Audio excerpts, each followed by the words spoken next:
The Great Banned Books Bake Sale, written by Aya Khalil and illustrated by Annette Simmerdzian.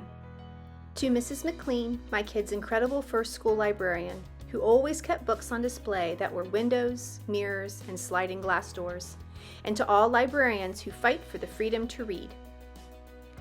To all the brave kids, parents, teachers, and librarians who fight for books. Kanzi skips to the front of the line. It is her turn to lead the class to the library, and Kanzi loves the library.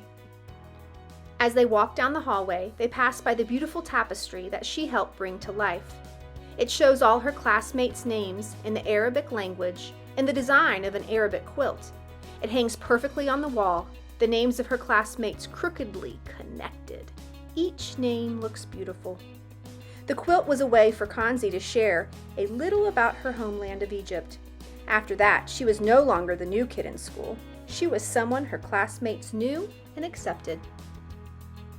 Kanzi touches the quilt as she walks past. Then she steps a little quicker, a little stronger, a little happier.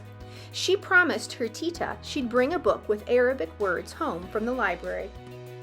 But when she walks into the library, Kanzi freezes. The bookcase where the new diverse books were displayed has been emptied. The books showing people of many identities, backgrounds, and walks of life, books for everyone, are gone. Where are all the books? Mrs. Hagen talks quietly to the librarian, Miss Jackson. Then she turns to the kids. She takes off her glasses, looking discouraged. Unfortunately, our school district has banned many beautiful diverse books, she says. Many other districts around the country are doing the same thing. Banned? What does that mean? Molly asks. It means those books are not allowed in the library or classrooms, Miss Jackson says. Why would anyone ban books? Kanzi asks. Miss Jackson gropes for words. Some books are so powerful that they intimidate people, she finally says. Kanzi searches the shelves but can't find any books with children who look like her. There are no books with Arabic words to share with Tita either. Finally, she gives up searching and sits down to write in her poetry notebook instead. Whenever she gets upset, words flow easier on paper than off her tongue. Molly and other classmates gather near Kanzi in solidarity. They want her to know that they care too. When they walk back to class, Kanzi lags behind. She walks a little slower, a little smaller, a little sadder. She passes by the quilt with her eyes down, not looking at it. Mrs. Hagen notices the roaring silence in the room at snack time. What are your thoughts about what we saw at the library? She asks the kids. Kanzi wants to answer, but the words are stuck in her throat. Will my voice be stuck forever? She wonders. Is my voice even important? Kareem raises both hands. It's not fair. I like books that show people who look like me and my family. Mrs. Hagen says that people around the country are outraged at the book bans. People are responding in many ways, she tells the class. They're protesting, writing letters, and buying more copies of banned books. Could we raise money to buy books that are banned? Kareem asks. As Kanzi swallows the last of the delicious Egyptian treat Tita packed for her, she has an idea. What about a bake sale? She finally chimes in.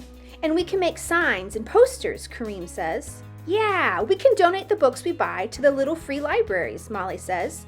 They continue to brainstorm. Great ideas. A bake sale and a protest, Mrs. Hagen says. We can call it the Great Banned Books Bake Sale and Protest, Kareem says. One of my favorite books, Jamal's Joyful Day, has a pie in it. Maybe we can bake food from books that are banned. Fantastic, Mrs. Hagen says. Today is Tuesday. Let's schedule our bake sale for Friday afternoon after school. We can hold it outside if the weather is good or in the gym if it's raining. That gives us 3 days, so let's get to work.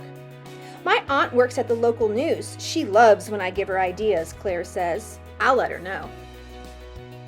At home, Kanzi tells Tita what happened. They may try to ban our stories, but they can never silence our voices. Habiti, her grandmother says. They bake a baklava, a favorite dessert from a book they once read together, a book that is now on the banned list. As they layer the flaky phyllo dough, Tita shares stories from the Egyptian uprising of 2011. We camped out in Tahrir Square for days. We looked after each other. We demanded that we needed for our communities to thrive, bread, freedom, social justice. I myself held one end of a banner on which those words were written in Arabic. All through the week, the school buzzes about the bake sale and protest. Friday is a mild, sunny day. When the closing bell rings, Kanzi's class gathers up their baked goods and hurries outside to the tables that have been set up. The baked goods sell out quickly. It's time to start the protest, but where are the news reporters? Kanzi says. We can't wait any longer to start speaking up. We can do this, Kareem says. He raises the megaphone and begins to chant, "No banned books, no banned books." The crowd picks up the chant. The principal joins in, teachers, Kwanzi's swimming coach and teammates, and as they chant, the TV news vans arrive and set up their cameras and microphones. Tita, Mama, Baba, and Zachariah join Kanzi, just as Mrs. Hagen begins to speak into the megaphone. Today our students are brave, she says. Today our students are loud. Thanks to you, they have raised enough money to purchase dozens of banned books, important books, diverse books. I hope everyone is as proud of them as I am. And now, let's hear from the kids. Tita nudges Kanzi to take the megaphone. Kanzi takes a step back, but then she remembers Tita's words. She remembers her family's stories. She remembers her classroom's quilt. She notices familiar faces and new faces, and she finds her voice. She reads the poem she wrote at the library, and as she reads, the crowd begins to chant again. No banned books. No banned books. Books are for everyone. Am I not important? Am I invisible? Books make us think. Books makes us imagine. Books make us compassionate. Books make us creative. Books makes us love. You have banned important books, but you can't ban my words. Books are for everyone.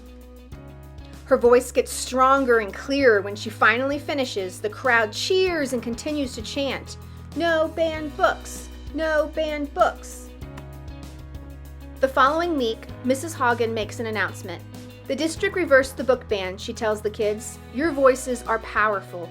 Our beautiful books are back on the shelves. We did it, Kanzi says. Our voices are important. She stands in line with her peers and they march to the library again, taking big, bright, bubbly steps.